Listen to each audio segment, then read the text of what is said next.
lépp lu dis ñu di ko def mu sax dafa am cosaan dafa am fu mu tegu dafa am lu ko waral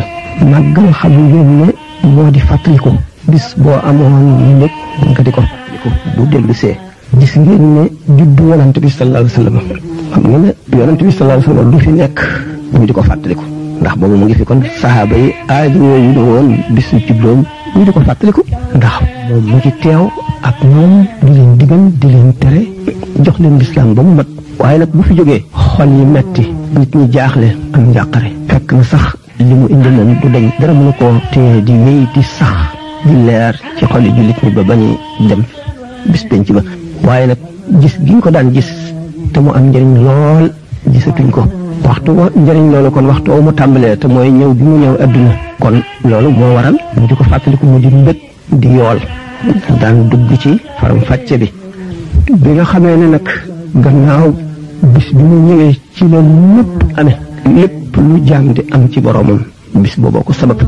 ba am ci ulama yi ñuy laaj ndax guddi laylatul qadr ak liñ ci wax lépp ni mu rëy ak guddi gàmm kon moom lu ci gën a foor guddi gàmm moo wammat laylatul qadr moo ko wammat moo ko indi benn bi nga xam ne mooy laylatul mawlidi hiya ashrafu laylatul mawlidi ashrafu wa laylatul qadri xayrun min alfi shahrin bala ngay mën a jëriñu ci laylatul qadr li njëriñ li bari fokk nga xam ne ci bis boobu ci moom la ñëw nga topp li mu digle woon te moom ci moom la jógee tegtari laylatul qadr ci moom la jógee njëriñal laylatul qadr kon gàmm ki nga xam ne moom la ñuy fàttalikoo bisam mooy cosaan. avant Serigne Touba ndax nitu yàlla yi doon nañu màggal. waaw bi nga xamee ne màggal ni ma waxoon ne mooy gàmm ndax kenn waratu la wax gàmm ndax yonent bi sallallahu alayhi wa sallam kenn du ne damay teg sama mbir fa mbiram tegoon kon mu ne màggal te màggalit taazim la rek mooy taazim kon wala fiit ne màggal taazim mooy màggal baatu arab la taazim mawlidi leneen lu ñuy taazim la waaye ngir bëgg a ràññeekle mu tudde wax ko ci wolof ndax dañoo wolofal lu bari ci lislaam ndax réew moo dem lamiñ wa ñuy waxe ak aada yi ñu am dañuy wàcce waxi lislaam ak jëfi lislaam ba ñu mën koo dégg ba mu toll ak ñoom ko tax màggal du ci sëñ Tuubaa la njëkke ci lislaam ndax sëñ Tuubaa lépp lu mu fi def rek daf ko teg ci sunna teg ko ci sharia ñi nga xam ne màggal nañ seen juddu bari na lool mu tànn na kenn ci ñi ci gën a fésle nga xam ne am na approbation maanaam yonent bi sallallahu alayhi wa sallam ak gaa yi yàlla ñëpp ànd nañ ca te daanañ ca teew ñu wax Cheikh Ahmadul Badawi radiallahu taala anhu ci surafaa yi la bokk sëti yonent bi sallallahu alayhi wa sallam Cheikh Ahmadul Badawi ma nga Tanta ci Égypte la dëkk mu ngi jamonoon teeg ku ñuy wax Cheikh Ibrahima Dasuqi ak Cheikh Ahmadul Rafayi ak Cheikh Abdul Qadir Jilaani ñu di ñeenti kàngam ñu xam ne ku ci ne jéggi na dayo Cheikh Ahmadul Badawi guddi juddoom boo jàngee téere Cheikh Abdul Wahab Sha'rani yi ni kii la Taiful Minan da nga gis ne wax na ci lu yaatu wax na ne gàmmoom gi maanaam màggal juddoom bi moom Cheikh Abdul Wahab Sha'rani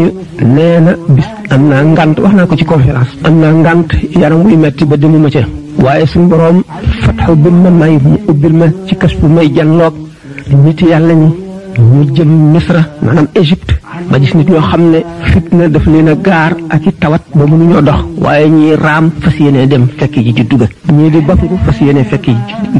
ñii di gëleemu fas yéene fekk ji juddu ga ñii di sukkootu ci ay yet buñ doxee ba mu yàgg nopp ngir bëgguñu njëriñ li nekk ci guddi googu faat leen nee na ba mu ko defee ne mu ngi lay jar de ku gëm kashfu da nga xam ni ma wax Cheikh Ahmadul Badawi ci bopp ne ma te moom booba Cheikh Ahmadul Badawi jógee na fi lu yàgg yow Abdul Wahab lu tax ñëw ci sama gàmm sama màggal gi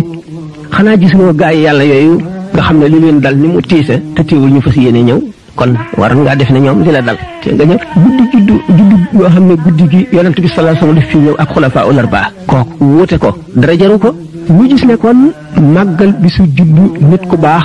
sunna la yoon la wu ñu tëral lu mel ne ni nga xamee ne boo amee mbëg sa xol bëgg nga sant yàlla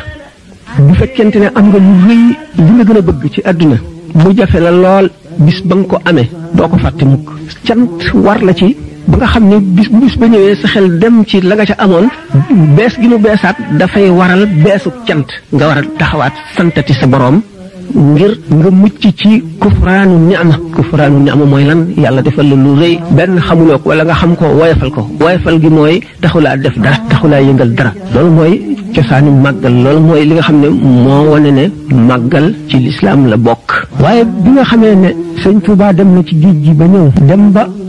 lu mu bëggoon la ba di ko ñaan ko suñu borom may ko xam ñu woon na muy dikkee ndax li suñu borom defoon ci moom nit ñi foog ko te boobu moom la mu bëggoon lépp amagu ko muy nëbbu nit ñi di jaamu boroomam di def ay liggéey yu secret digganteem ak boroomam nit ñi mayuñu ko jàmm fu mu toll ñu di fa mu ñaan nag suñu borom féex gu ko mën a may am li mu bëgg mooy am ngërëmal yàlla ba nga xam ne ku ko topp bu keroogee mën laa añal te du ko yëg mel ne géej gi loo ci tànq day mel ne tànqloo ci dara loolu ñu xam tasawuf xam nañ ko bu baax. kon biñ ko mayee loolu mu ñaan te mooy may ko yaatu gu mën a defe li mu bëgg lépp bis boobu am na ci li mu bëggoon bis boobu jar naa màggal.